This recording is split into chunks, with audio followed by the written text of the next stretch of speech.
SSC GD versus WBP কোন চাকরিতে pension আছে, একটা ভাইয়ের কমেন্ট ছিল। দেখো, এসএসসি জিডিতে 2003-2004 পর থেকে কিন্তু পেনশন বন্ধ হয়ে গেছে, ঠিক আছে।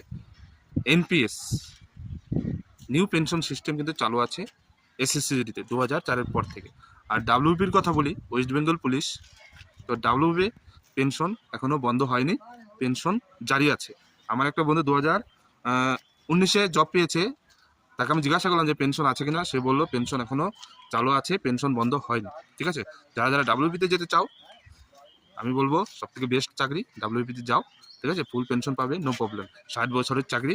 এসএসসি জিডিতেও 60 বছরের চাকরি, বাট এসএসসি জিডিতে কিন্তু পেনশন নেই, তোমার এনপিএস সিস্টেম কিন্তু চালু আছে, ঠিক আছে। এবার বাকি তোমার চয়েস, কোন চাকরিটা তোমার বেস্ট মনে হয় সেই চাকরিতেই যেতে পারো, নো প্রবলেম, সব চাকরিই ভালো। আশা করি বোঝাতে পারলাম। ভিডিও ভালো লাগে ভিডিওটি লাইক করবে।